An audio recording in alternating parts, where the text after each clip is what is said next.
templo más importante de todos, el más grande, el de más influencia, porque había mucha gente que adoraba a otros dioses, pero fundamentalmente era la que la Biblia llama la diosa Diana, o Artemisa, como también se le conoce en otras culturas, o también Afrodita, la diosa de la sensualidad, la diosa del amor. Tenía un templo enorme y dice la Biblia que había souvenir, habían personas, plateros, que construían pequeños templos como réplicas del templo de la gran diosa Diana y se ganaban la vida de esa manera. Esta ciudad de Éfeso era una ciudad importante, una ciudad con una influencia religiosa tremenda, y fue la ciudad donde más tiempo el apóstol Pablo decidió quedarse, no solamente a establecer la obra, sino a pastorear la iglesia. Estuvo concretamente, según nos relata el libro de los Hechos, 2 años. En otros lugares estuvo menos, pero yo digo, donde más tiempo estuvo el apóstol Pablo sin moverse de allí fue la ciudad de Éfeso, 2 años pastoreándola. Él no estuvo solo, él tuvo la ayuda de Priscila, de Aquila, su marido, de Tito, de Timoteo, de Tiquico, del apóstol Juan, que vivía en la ciudad de Éfeso juntamente con María, la madre del Señor Jesucristo, y otros ministerios importantes de la época. La iglesia, como hemos dicho en otras ocasiones, empezó de una forma muy sencilla, una forma muy humilde. Él se encontró con un pequeño grupo de 12 hombres, que por lo visto, según lo que le cuentan, en Hechos capítulo 19, se habían convertido, se habían acercado al Señor a través de aquel famoso profeta que todos conocemos con el nombre del famoso Juan el Bautista. Y cuando el apóstol Pablo se los encuentra, les hace una pregunta muy interesante que probablemente a lo mejor a ti nunca te han hecho ni nadie te hará, pero no sé por qué el apóstol Pablo les hace esa pregunta a esas personas y les dice: ¿ustedes cuándo recibisteis el Espíritu Santo? Y la respuesta es tremendamente sorprendente y le dice: nosotros nunca hemos oído hablar del Espíritu Santo, no tenemos ni idea de lo que nos estás hablando. Entonces el apóstol Pablo comienza a trabajar, comienza a discipular, comienza a preparar a esta gente, los vuelve a bautizar de nuevo y digamos que los recicla, digamos como que hay que empezar de nuevo. Ustedes han quedado anclados en el tiempo, ustedes saben algo de Dios, saben algo de la Biblia, pero ustedes no tienen ni idea. Ustedes se han quedado anclados en el tiempo. Me están hablando de un Señor con el cual ustedes conocieron al Señor más o menos hace aproximadamente 25, 30 años atrás. Y en estos 25 años ustedes no han crecido, ustedes no han madurado. Y entonces Pablo comienza a trabajar con esa gente y así arranca, así empieza la famosa ciudad de Éfeso. Bueno, se produjo allí lo que llamaríamos hoy, un término que no aparece mucho en la Biblia, pero diríamos que se produjo una explosión, una especie de avivamiento, donde cuenta la historia secular que la iglesia llegó a tener más de 500,000 de personas. Más de 500,000 de personas de esa ciudad de Éfeso se convirtieron al cristianismo. Dejaron la idolatría, dejaron de frecuentar los dioses, los templos de los dioses paganos. Y dice la Biblia que por poco, debido a la masa de gente que se convertía y entendía el evangelio, por poco tienen que cerrar el templo de la gran diosa Diana, lo cual hubiera sido en aquellos tiempos pues un auténtico desastre, sobre todo para los que vivían de eso, ¿no? Él sufre una persecución tremenda, es donde él tiene una experiencia que algunos la han considerado una especie de resurrección, porque dice que lo apedrean, lo sacan fuera de la ciudad y lo tiran creyendo que ya está muerto, y es allí donde dice que los hermanos van, lo rodean y así se levanta el apóstol Pablo. Y algunos creen que lo que el Señor hizo en ese momento fue que lo resucitó. También dice la Biblia que en Éfeso peleó contra fieras. Esto tiene, digamos, una doble interpretación. No solamente las personas que iban a por él, las personas que querían matarlo debido a las enseñanzas que él transmitía, sino que literalmente, probablemente fue lanzado a la arena de algún circo romano que seguramente tenía que haber allí y tuvo que pelear contra fieras y el Señor milagrosamente lo protegió. Digamos que la iglesia de Éfeso fue una iglesia desde el principio casi caracterizada por una iglesia poderosa, una iglesia de milagros, de señales, de prodigios y incluso, les digo más, de esa iglesia, directa o indirectamente, el Señor se sirvió para que fueran a otras ciudades cercanas, como por ejemplo Esmirna, Pérgamo, Tiatira, Laodicea, Sardis, Filadelfia, y se establecieran iglesias hijas, por así decirlo, ¿no? Obreros, personas que salieron y fueron a esas ciudades que las conocemos como las famosas 7 iglesias del Apocalipsis de Asia Menor. Para que nos entendamos, estamos hablando de la zona que hoy en día ocupa el lugar de Turquía. Turquía es un país muy interesante, tiene más de 90 millones de personas de población. Es un país que está entre Europa y Asia, ¿verdad? Y en ese lugar el cristianismo se arraigó de una forma tremenda. Fue allí en Turquía, en la famosa ciudad de Constantinopla, cuando el Imperio Romano se divide y se queda Oriente y se queda Occidente. En fin, ya todos conocemos la historia. Lo interesante de todo esto es que el apóstol Pablo, cuando se marcha, le dice a este joven, a este hermano que era de padre griego y de madre judía creyente, porque me llama la atención que el libro de los Hechos dice que la madre de Timoteo no solamente dice que era judía, sino que era judía creyente, porque hay judíos que no son creyentes, pero su madre sí. Y cuando el apóstol Pablo le ruega en la primera carta que se quede en Éfeso a atender la iglesia, el apóstol Pablo sabe que no va a ser una experiencia muy agradable, que digamos. Porque si ustedes van al capítulo 20, en el capítulo 19 del libro de los Hechos está el origen, el nacimiento de la iglesia. Claro, pasan 2 años y en el capítulo 20 encontramos a Pablo que se reúne con todo el liderazgo, con todos los ancianos de la iglesia, se despide y dice cosas tremendas. Les recuerdo un poco algunas de las cosas que dijo. Dice: yo sé que después de mi partida, una vez que yo deje la iglesia y ponga otro pastor en mi lugar, yo sé que entrarán a este rebaño, yo sé que entrarán lobos rapaces que no perdonarán, personas que vendrán a dividir, a confundir, a enredar, a separar, a pelear a unos hermanos contra otros. Dice, pero también sé, y eso es durísimo, ¿no? Pero lo dijo y fue verdad, que algunos de entre vosotros, algunos de los ancianos, algunos de los líderes de la obra que en este momento han estado, hasta este momento han estado colaborando conmigo, sé que de entre vosotros también se levantarán lobos rapaces que intentarán despedazar el rebaño. Es tremendo, ¿no? Ataques de adentro, ataques de afuera, ataques por todas partes. Allí pone el apóstol Pablo a Timoteo y le dice: te pongo no solamente para que sigas pastoreando la obra, para que sigas atendiendo a la grey, sino para que corrijas lo deficiente. Si Pablo ha estado 2 años, fijaros quién fue el pastor. El apóstol Pablo ha estado 2 años pastoreando, atendiendo. El padre de la iglesia fue el apóstol Pablo, pero todavía hay cosas que enseñar, todavía hay cosas que corregir, todavía hay cosas que no van bien, y por eso el apóstol Pablo se va a otro lugar, empieza otra obra y deja a Timoteo. Timoteo comenzó a tener problemas de estómago, probablemente debido a los nervios, debido a la presión, y la gente lo menospreciaba, la gente no le tenía en cuenta debido a lo joven que era. Y el apóstol Pablo le escribe una carta. Y una de las cosas que le dice, mira Timoteo, la fe que hay ahora mismo en ti, la fe que te ayuda a ser pastor, la fe que te ayuda a caminar, a vivir en victoria, a no decaer, a mantenerte firme, esa fe habitó primeramente en tu abuela Loida. Y tu abuela, una mujer de fe, le supo transmitir a tu madre Eunice esa fe, y esa fe ahora está en ti. Digamos que era como el Dios de Abraham, de Isaac y de Jacob. Aquí está en cierto sentido Pablo diciendo: la fe de tu abuela pasó a tu madre y de tu madre pasó a ti. Es decir, la fe que se ha traspasado, que se ha transmitido de generación en generación, te tiene que ayudar a mantenerte firme y a mantenerte en victoria.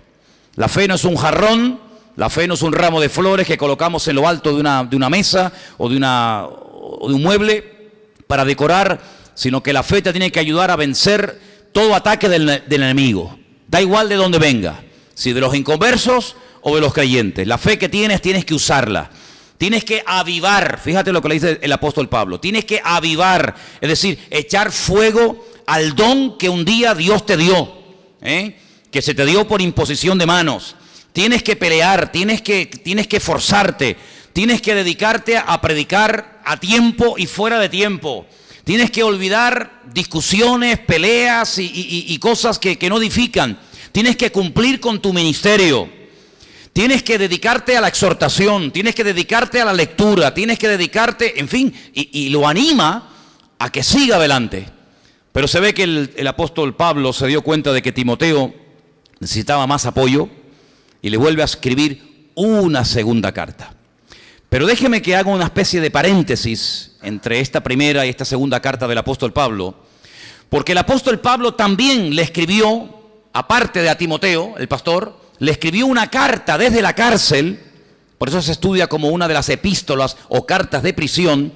Le escribió personalmente una carta dirigida a la iglesia que lleva el nombre, no podía ser de otra manera, la carta de Pablo a los Efesios. Una carta hermosa, una carta muy bonita, así que menudo pastor tuvieron, menudos apóstoles ministraron allí, menuda enseñanza, la crema, lo mejor de la época pasó por allí.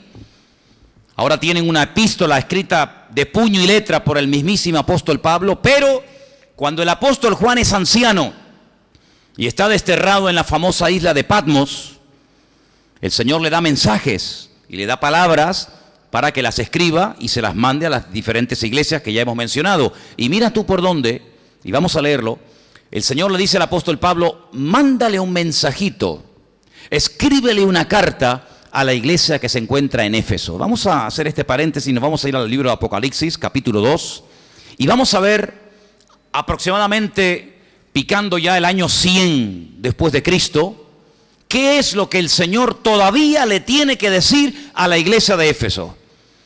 Menciono todo esto para que os deis cuenta que el Señor mimó, el Señor cuidó a la iglesia de Éfeso de una forma extraordinaria. Le lleva los mejores pastores, los mejores apóstoles. Le pone un buen sustituto, que es Timoteo. Le manda una carta personal. Le manda, recomendado por él mismo, a un tremendo predicador de la época, que el apóstol Pablo dice que era un hombre ferviente de espíritu y tremendamente poderoso en las Escrituras. Y lo recomienda, y estoy hablando nada más y nada menos que de Apolos. Pero aparte de todo eso, el Señor le manda a través del apóstol Juan en el libro de Apocalipsis, capítulo 2, versículo 1, un mensajito a la iglesia de Éfeso para que lo tengan en cuenta. Y vamos a leerlo. Apocalipsis 2, versículo 1. ¿Lo tienen, hermanos? Dice así la palabra del Señor. Escríbele al ángel de la iglesia en Éfeso. Probablemente era Timoteo o algún discípulo de Timoteo, vete tú a saber. El que tiene las 7 estrellas en su diestra, el que anda en medio de los 7 candeleros de oro, dice esto. Vamos a ver qué es lo que tiene que decirle el Señor. Ya Pablo le ha dicho muchas cosas. Ya Timoteo le ha dicho también muchas cosas a la iglesia. Pero ahora es el Señor el que tiene también que decirle algo a la congregación. Y le dice lo siguiente, versículo 2. Yo conozco tus obras. Qué bonito, ¿eh? Yo conozco tus obras. Sí, lo que estáis haciendo yo lo conozco, yo lo sé. Tu arduo trabajo y paciencia. Que no puedes soportar a los malos. Y has probado a los que se dicen ser apóstoles y no lo son, y los has hallado mentirosos. De momento vamos bien, ¿o no? Buenas palabras, ¿eh? Esto levanta un poco la autoestima de la iglesia, ¿no? Date cuenta que es el Señor el que está hablando aquí. Versículo 3. Has sufrido, has tenido paciencia, has trabajado arduamente por amor de mi nombre, y algo muy importante, y no has desmayado. Vamos, ya me gustaría a mí mañana abrir el buzón de la iglesia y encontrarme una carta cuyo remitente es nuestro Señor Jesucristo, y que nos mande un mensaje en estos términos a la iglesia, y yo el próximo domingo decir, hermano, hemos recibido una carta del Señor y nos dice que hemos trabajado, que hemos sufrido, que no sé qué, que no... Sería una maravilla, pero es que hay más, hay más. Y el versículo 4 dice lo siguiente, pero, ay amigo, pero tengo contra ti que has dejado tu primer amor. Venías bien, bien encaminado, bien encauzado, pero tu presente no coincide con tu pasado. Tu pasado es excelente, maravilloso, una iglesia con un discernimiento espiritual extraordinario, una iglesia fiel, constante, trabajadora, sufrida, pero tu presente echa todo por tierra. Ya no tenéis ese primer amor que un día tuvisteis. Y entonces el Señor le dice a la iglesia, versículo 5, recuerda, por tanto, de dónde has caído. Esto el Señor no lo considera algo liviano, algo ligero, algo sin importancia, sino lo considera una auténtica caída. Ustedes han caído. Y tienen que recordar qué fue lo que pasó, dónde, por qué, qué les ha ocurrido a ustedes. Y les dice, arrepiéntanse. Fíjate, el Señor llamando a la iglesia a arrepentirse. Algunos piensan que el arrepentimiento es para los que no conocen al Señor, para los inconversos. Y resulta que el Señor llama a su iglesia a arrepentirse. Y es que los cristianos también tenemos de vez en cuando que arrepentirnos, ¿sí o no? Ya lo creo. Y le dice el Señor, haz las primeras obras, pues de lo contrario, vendré pronto a ti, quitaré tu candelero, sí, quitaré tu luz, tu influencia de su lugar, si no te hubieras arrepentido. Sí, el arrepentimiento lo puede cambiar todo. No es que sea algo mágico, no quiero utilizar esa expresión, pero si ustedes se arrepienten, reconocen que han caído, que se han enfriado, que se han apartado, que han bajado la guardia, etcétera. O sea, si ustedes lo reconocen, que lo cual ya es algo importante, pero además de reconocerlo, se arrepienten y vuelven otra vez al inicio a hacer lo que hacíais cuando os iba bien, entonces todo va a seguir de maravilla, vuestra influencia, vuestra luz va a seguir adelante, pero ustedes tienen la respuesta. La llave está en vuestra mano. Según yo vea la reacción, la actitud de la iglesia, así el Señor les está diciendo a estos hermanos, así yo reaccionaré. Hay arrepentimiento, hay reconocimiento, hay una vuelta a hacer las primeras obras. Aquí no ha pasado nada, borrón y cuenta nueva. Si ustedes siguen en ese camino de enfriamiento, de alejamiento, de vivir de las glorias del pasado, de lo que otros hicieron o de lo que hicimos, pero el presente no supera al pasado, me veré obligado a yo personalmente quitaros la luz y terminar con esta congregación. Realmente es un mensaje tremendo. La pregunta sería, no sé si alguno se la está haciendo en esta tarde, ¿hizo caso de la amonestación la iglesia? ¿Se arrepintieron, reconocieron, volvieron otra vez al inicio, al tiempo de fervor y de entusiasmo? ¿O por el contrario la iglesia se diluyó y desapareció y no quedó nada de ella? Pues lamentablemente tengo que decir que la respuesta es la segunda. La iglesia no hizo caso a la exhortación. La iglesia parece que escuchó el mensaje, lo entendió, le entró por un oído y salió por otro. Y en Éfeso se quedó esa ciudad en la actualidad totalmente en ruinas. Y no quedó absolutamente ningún recuerdo del paso del Evangelio por aquella ciudad. ¿Qué les parece? Es toda una advertencia para ti y para mí en este día, ¿sí o no? Bueno, pues en esta congregación, con estas características, con estas cosas buenas y negativas que tenía, en esta iglesia es donde al apóstol Pablo siente en su corazón poner a Timoteo, y cuando le escribe la segunda carta le dice, mira, tú tienes que ser como un soldado, como un atleta, un deportista y como un labrador. Son las tres palabras que hemos leído esta tarde en 2 de Timoteo capítulo 2.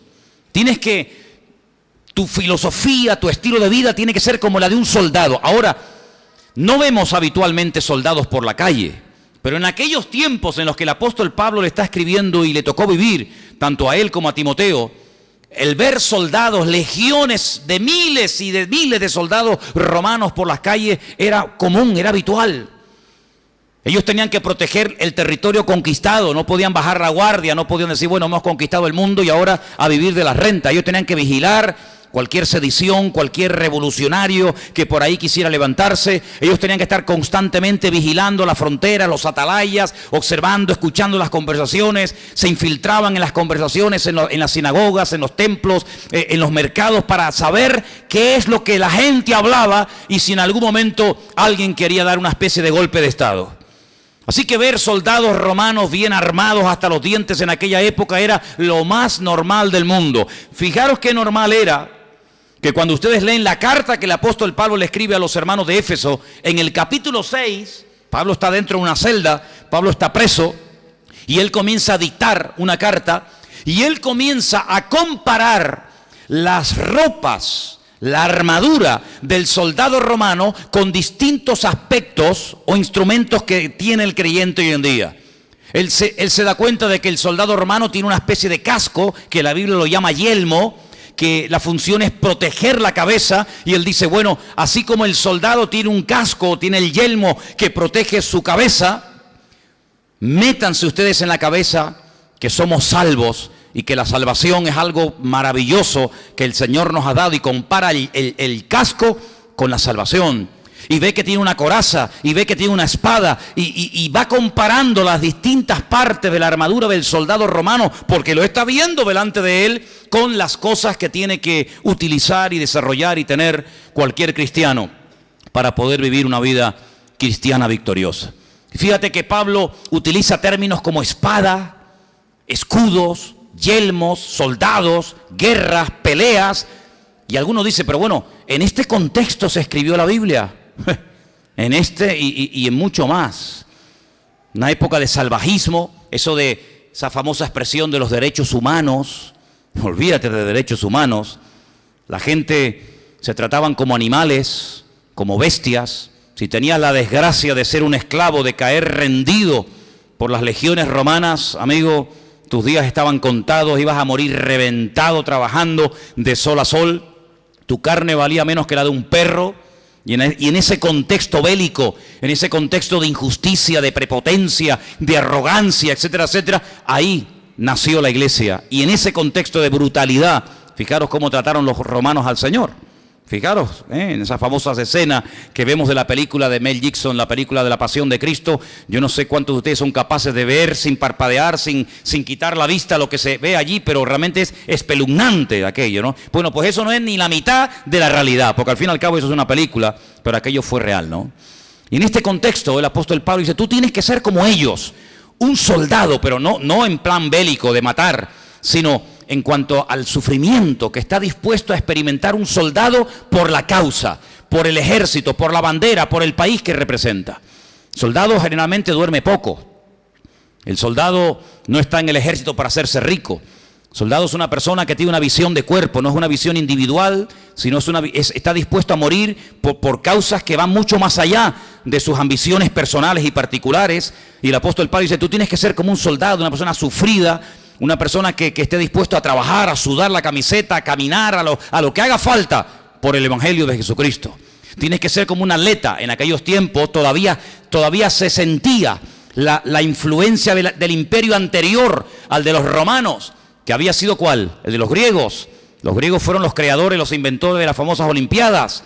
Para ellos el culto al cuerpo, el culturismo era algo que estaba al orden del día. Llenaron todo el mundo entero, incluida Jerusalén, de spas, de gimnasios, para que la gente desarrollara una musculatura y pudieran de esa manera pues optar algún día a ser incluso dioses en el Olimpo, ¿verdad? Y el apóstol Pablo dice, tú tienes que ser como un deportista. Un deportista es una persona que no puede tener sobrepeso.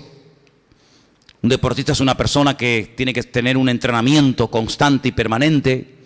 Un deportista es una persona que se sacrifica. Al fin y al cabo, dice, para ganar una corona corruptible. En aquellos tiempos no había eso de plata, oro y bronce, sino eran coronas de laureles, ¿verdad? O como mucho a lo mejor te podían galardonar si tenías la suerte de considerarte un ciudadano romano con derechos y privilegios. Dice, tú tienes que ser como esa gente. Capaces de esforzarse, capaces de entrenar, capaces de abstenerse de cosas innecesarias, de vanidades, llevar una buena dieta, una buena alimentación, dormir, descansar, prepararse, entrenar. Así tenemos que ser los cristianos, así tienes que ser tú, Timoteo. Y me llama la atención que después dice, tienes que ser como un agricultor, tienes que ser como un labrador. Qué gente más sacrificada, ¿eh? Cada vez que te lleves una manzana a la boca, o te comas un tomate, una lechuga, una patata, o te comas un pepino, una cebolla, recuerda que detrás de eso que te estás comiendo hay un trabajo tremendo, ¿eh? Hay un trabajo tremendo. Es una de las características del labrador, es que tiene una fe natural. Si no sabe si va a llover, no sabe si no va a llover, si va a caer una granizada terrible, pero él o ella sale al campo, y un día, y otro, y otro. El trabajo del campo es un trabajo durísimo. Ahí vemos todavía el ejemplo y la vida de mi suegra de Esperanza, ¿no? Como ella con 80 y tantos años, pues dice, no, tengo que bajar a regar. Y no puede decir, bueno, mañana. O voy a sacar las malas hierbas. Hablábamos, un día estaba yo con mi suegra allí agachado, sacando 4 malas hierbas, y hablábamos acerca de eso, ¿no? Las malas hierbas no hay que plantarlas, salen solas. Qué curioso, ¿no? Salen solas las malas hierbas, pero hay que quitarlas para que no terminen ahogando la cosecha. Entonces el apóstol Pablo, inspirado en el ejemplo de un atleta, de un labrador y de un soldado, pues le dice a Timoteo, mira, lo último que quiero que hagas en esta vida es esconder la cabeza bajo tierra, huir, escaparte y dejarle el problema a otra persona. Probablemente, y esto ya es una opinión personal, probablemente a lo mejor el joven Timoteo tenía la esperanza de que abriéndole su corazón y contándole sus problemas a Pablo, Pablo en algún momento se apiadaría de él y le diría, bueno, Timoteo, ya has sufrido bastante, vente, vamos a poner a otro. No le abra ni la más mínima posibilidad de que huya, sino le dice, tú te quedas ahí y tú peleas la buena batalla y tú acabas la carrera y no te dejes cambiar por el ambiente, sino cambia tú en el nombre del Señor el ambiente en el cual te ha puesto el Señor. ¿Cuántos dicen amén? Y hermanos, algunos dirán, bueno, pero esto tiene que ver con Timoteo. No, y también con nosotros. También con nosotros, porque en más de una ocasión nos podremos encontrar con problemas, con dificultades. Seguramente más de una persona en esta tarde habrá tenido en algún momento de su vida ganas de huir, ganas de tirar la toalla, ganas de decir, ya no aguanto más, me voy. De coger un avión y mandarte a mudar a la Conchinchina, ¿no? Pero esa no es la salida que el Señor le da a sus hijos. La salida, la respuesta que el Señor nos da a nosotros es que peleemos, que nos esforcemos, que luchemos, que seamos constantes, que nuestro trabajo en el Señor, aunque sea durísimo y aunque no sea reconocido y no sea aplaudido y a veces pase desapercibido, nuestro trabajo en el Señor nunca es en vano. ¿Cuántos dicen amén? El Señor le dijo a los hermanos de Éfeso, yo he visto tus obras. Tal vez nadie se ha dado cuenta del dolor, de las lágrimas, del sacrificio, de los problemas, de las dificultades, pero yo sí he visto vuestras lágrimas, yo sí he visto vuestro sufrimiento, yo sí he visto los dolores de cabeza y vuestro sufrimiento. Por lo tanto, no hay nada que tú estés haciendo hoy para el Señor, que el Señor no se entere de nada, sino que el Señor lo conoce todo perfectamente y a su debido tiempo, si sembramos en fe, recogeremos en fe. ¿Cuántos dicen amén? Hay un salmo, o parte de un salmo muy bonito que ustedes lo conocen perfectamente, que dice, los que sembraron con lágrimas, ¿qué dice? Con regocijo segarán. Pero para sembrar con regocijo, primeramente hay que sembrar y a veces hasta con lágrimas. Pero siempre la cosecha es mayor. La proporción de lo que se recoge, gracias al Señor, siempre es mucho mayor que lo que se siembra. Usted no siembra 40 sacos de patatas para recoger uno. No, usted siembra un saco de papas y puede recoger un montón de sacos más. Y esa es la gracia y la misericordia de Dios, que a pesar del sudor, a pesar del trabajo, a pesar del esfuerzo, siempre la bendición de recoger supera al sacrificio de haber sembrado. ¿Cuántos dicen amén?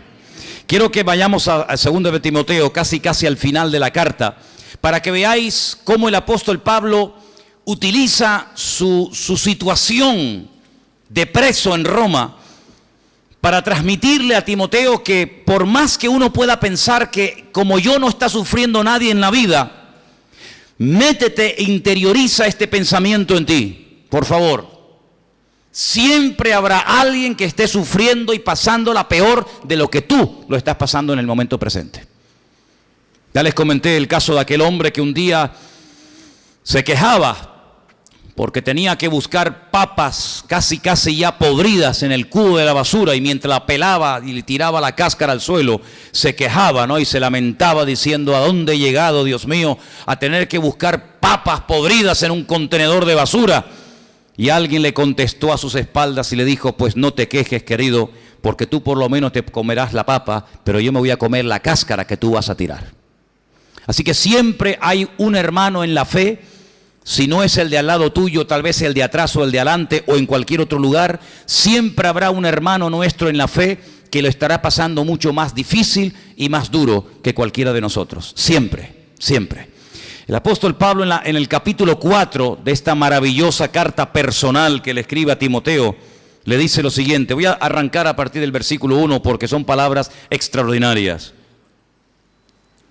Y le dice, te encarezco delante de Dios y del Señor Jesucristo, que juzgará a los vivos y a los muertos en su manifestación y en su reino, que prediques la palabra. Le podía haber dicho, no, ni se te ocurra seguir predicando, porque mira, yo por predicar la palabra, ¿cómo voy a terminar mis días? Decapitado en Roma. Ya a estas alturas de la vida del apóstol Pablo y de la trayectoria de la iglesia, ya habían muerto miles de hermanos nuestros como mártires, quemados, crucificados, devorados por las fieras del circo romano. Podía haberle dicho, no prediques tanto, sé más diplomático. No seas tan directo cuando compartas, ten cuidado, hay momentos que mejor callarte y pasar desapercibido. Nada que ver, nada que ver. Pablo tenía una obsesión en su vida. Nada ni nadie me va a detener. Nada ni nadie me va a tapar la boca. Ni a mí ni a los que se han criado conmigo. Y le dice a Timoteo, tú predica la palabra, insta a tiempo y fuera de tiempo.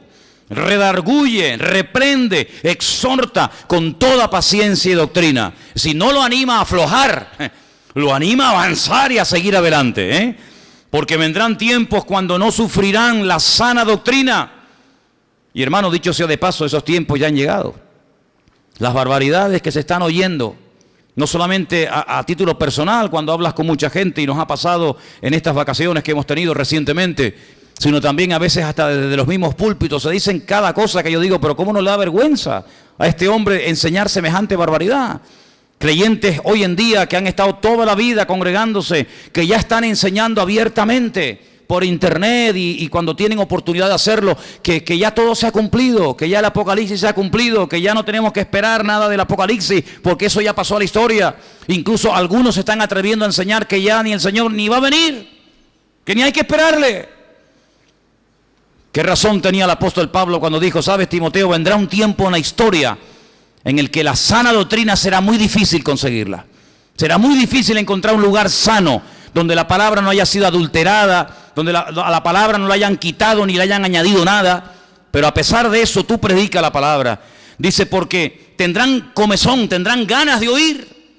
Pero dice aquí, se amontonarán maestros conforme a sus propias concupiscencias. Cada uno lo hace por distintos motivos. Apartarán de la verdad el oído y se volverán a las fábulas. Es increíble ver cómo la gente presta más atención a veces a cosas que oyen de un desconocido en cualquier página web de internet, y hacen más caso y le dan más credibilidad a personas que enseñan auténticas barbaridades, pero suenan como algo nuevo, como algo novedoso, en vez de ceñirse de la Escritura, que es lo que toda la vida hemos dicho siempre los creyentes, ¿no? Apartarán de la verdad el oído de muchos. Dice, pero tú, como diciendo, esto es lo que va a pasar, pero tú, atento, sé sobrio, sí, serio, compórtate, soporta aflicciones, haz obra de evangelista, cumple con tu ministerio. El panorama no va a ser fácil, el viento no va a soplar a favor, pero a ti no te importa eso. Tú sigue adelante, tú predica, tú enseña, tú exhorta.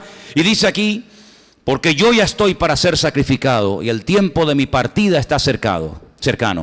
Él se compara a esos sacrificios de aquellos animales, ¿verdad?, que se llevaban al templo de Jerusalén, donde allí los degollaban y los sacrificaban. Pablo se compara a ellos.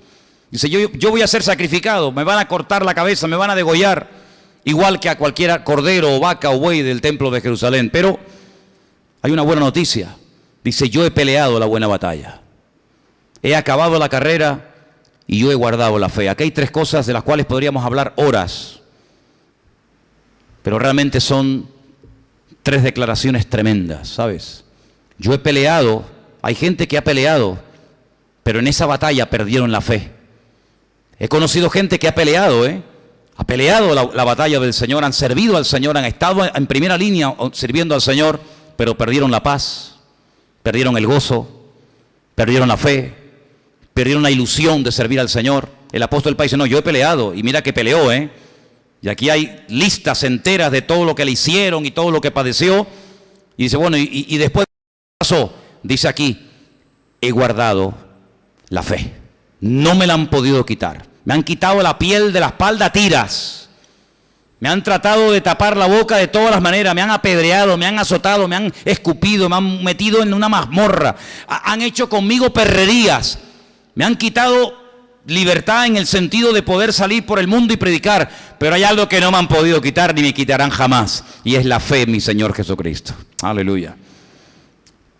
Por lo demás, y ahora viene la promesa, ¿no? La recompensa.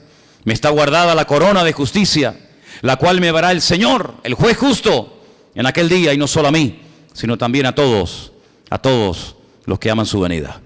Procura venir pronto a verme, le dice Pablo a Timoteo. Demas me ha desamparado amando este mundo, se ha ido a Tesalónica, Crescente se fue a Galacia, Tito a Dalmacia, solo Lucas está conmigo. Toma a Marcos y tráele conmigo porque me es útil en el ministerio. A Tíquico lo envía a Éfeso, donde está Timoteo, lo manda seguramente, vete a Éfeso, quédate allí para que Timoteo pueda venir a verme. Y le dice, cuando vengas, le dice, fíjate qué interesante, un hombre que está a punto de morir. Dicen que cuando en Estados Unidos van a matar a una persona, dice, ¿cuál es tu último deseo? Y muchos, bueno, me quiero tomar una botella de buen vino, o quiero comerme tal cosa, y dice que el último deseo a un condenado a muerte, dice que siempre se lo conceden. Un hombre que está condenado a muerte dice, yo sé que mi partida está próxima, me van a matar de un momento a otro, pero mira lo que le pide a Timoteo en esta carta. Trae cuando vengas el capote, el manto, que dejé en Troas, en la casa de Carpo. Qué memoria tenía este hombre, ¿eh? Con la edad que tenía y aún se acordaba dónde había dejado las cosas. Yo le pido al Señor que me dé la memoria de Pablo, porque yo a veces no sé ni dónde dejé el coche. Y este sabe dónde dejó el capote, en la casa de quién, dónde vive. Una mente increíble, ¿eh? Tenía una cabeza pero bien amuebladita, hasta el último tiempo. No estaba ahí asustado, ¡ay que me matan! ¡Ay que se...! Sino, mira el capote, la ropa la dejé en la casa de fulano, tráela cuando vengas. Increíble, pero fíjate lo que pide. Libros. ¿Lo veis ahí o no? Versículo 13. Libros, tráeme los libros. Dice mayormente los pergaminos, pero que te van a matar, que te quedan 3 días de vida. ¿Para qué quieres libros? Para seguir estudiando y para seguir profundizando en mi conocimiento del Señor. Un condenado a muerte pide libros, pide pergaminos para seguir profundizando en la Escritura, y algunos que tienen toda la vida por delante no cogen un libro ni por el forro. Qué tremendo, ¿no? Qué tremendo, qué ejemplo este hombre. Tráeme libros, Timoteo, tráeme libros. Aquí la gente se pone a hablar tontería, pero yo quiero seguir leyendo y leyendo y leyendo y empapándome y memorizando qué ejemplo, ¿no? Ahora dice que Alejandro, uno que viajó con él, que era un calderero, me ha causado muchos males, el Señor le pague conforme a sus obras, a sus hechos. No tiene remordimiento, no, como yo te coja ya verás, sino no tiene ese espíritu de venganza, sino dice, el Señor se va a encargar de todo, tranquilo. Guárdate tú también de él, en gran manera se ha opuesto a mis palabras. Y ahora dice algo, no en plan de reproche, sino a modo de información. En mi primera defensa, mi primer juicio, ninguno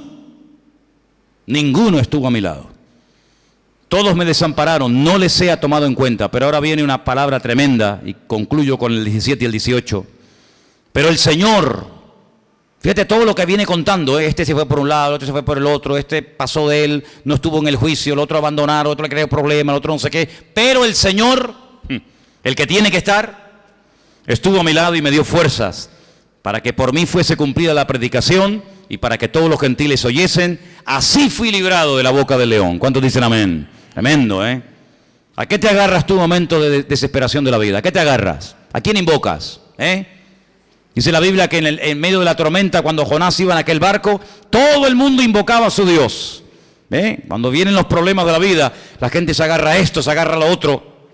El apóstol Pablo dice, el Señor es el que me ha librado. Dice, no solamente me ha librado, sino que me librará de toda obra mala y me preservará para su reino celestial. Y muere diciendo, a Él sea la gloria por los siglos de los siglos. Amén. Nosotros también decimos amén a estas palabras, ¿sí o no? Amén, más fuerte. Amén. En otras palabras, hermanos, el ejemplo de Timoteo, lo que el apóstol Pablo le pide a Timoteo, el Señor te lo pide a ti y a mí. Esfuérzate, pero no en tu reino, no en tus cosas personales y particulares. Esfuérzate por el reino del Señor. Esfuérzate en la gracia del Señor Jesucristo. Que viene el cansancio, dice la Biblia, venid a mí, los trabajados y cargados, que yo les haré descansar. ¿Cómo sabe él que a veces uno se cansa, ¿Cómo sabe él que a veces estamos dispuestos a tirar la toalla y decir ya no aguanto más? Pero el Señor dice, cuando te llegue esa tentación, cuando estés pasando por esa situación, venid a mí, los trabajados y cargados, que yo os haré descansar. El Señor ha prometido estar con nosotros siempre, cada día de la semana, cada minuto del día. Siempre Él está a nuestro lado. No nos olvidemos nunca de esto. La papeleta que le tocaba resolver a Timoteo en Éfeso era terrible. Permítame la expresión, le tocó bailar con la más fea. Una iglesia así, muy bonita, muy grande, todo lo que tú quieras, pero conflictiva, problemática, con problemas internos, con persecuciones, con historias. Como dijo Pablo, hasta dentro de ustedes se van a estar matando los unos contra los otros. Pero en ese lugar es donde el Señor lo puso y en ese lugar es donde Él tenía que dar la cara y el do de pecho. Y el Señor nos pondrá en situaciones donde nos vamos a sentir cómodos, te lo digo de antemano. El Señor te va a poner en momentos puntuales de tu vida cristiana, me refiero, en situaciones donde te gozas y estás contento y todo va bien, pero el Señor también en momentos puntuales te pondrá en situaciones en las que a tu carne tal vez no le guste estar. Pero el Señor dice, ahí donde más se aprende, ahí donde más vas a crecer, ahí donde más me vas a buscar y ahí donde se va a formar tu carácter, en la adversidad, en la lucha, en la presión, es donde se forjan los verdaderos hombres y mujeres de Dios. Los cobardes, dice el libro de Apocalipsis, que no entrarán en el reino de los cielos. Los cobardes son los que cuando ven un problema dan la espalda y huyen, pensando que huyendo se soluciona el problema, y es todo lo contrario. El valiente es el que no presume de que él puede, sino que presume y se afianza una gran verdad. El Señor está conmigo como poderoso gigante. Nadie me podrá hacer frente en todos los días de mi vida. En esa situación aparentemente difícil en la que tal vez alguno de ustedes se pueda encontrar, el Señor ha permitido que estés. No es casualidad, no es un error que esa prueba que tú estás atravesando, ay, era para aquella y resulta que me equivoqué y te la mandé a ti, disculpa, vamos a invertir el orden. No, el Señor todo lo tiene bajo control. Él sabe perfectamente lo que nos conviene y lo que no nos conviene. Pero sobre todas las cosas, quédate con esta palabra. Nunca huyas de un problema. Acércate al Señor, desahógate con el Señor y el Señor hará. ¿Cuántos dicen amén? Vamos a orar. Cierra tus ojos en esta tarde, por favor, ahí donde estás. Y vamos a pedirle al Señor que podamos pelear la buena batalla, que acabemos la carrera y que guardemos la fe. Y que nada ni nadie logre arrebatar de nuestra vida el propósito de Dios. Cumple con tu propósito, cumple con el ministerio del Señor en ti. Vendrán luchas, vendrán dificultades, pero todo eso es para formarte, para curtirte como soldado, como atleta y como trabajador en el reino de Dios. Te damos gracias, Señor, porque tu palabra siempre anima, tu palabra siempre toca, siempre ministra, siempre habla. Y en esta tarde, Señor, queremos venir con gratitud a tu mesa de tu presencia. Bendice nuestras vidas, trae un renuevo espiritual, trae fuerzas físicas y espirituales al que las necesita. Y que nada ni nadie nos robe la bendición, porque no hay nada que ocurra en nuestra vida por casualidad ni por injusticia, sino que tú sabes lo que me conviene en todo momento y en todo lugar. Gracias, Señor. Recibe toda la gloria y todo el honor. A ti te la damos en esta tarde, en el bendito nombre de Jesús. Amén y amén.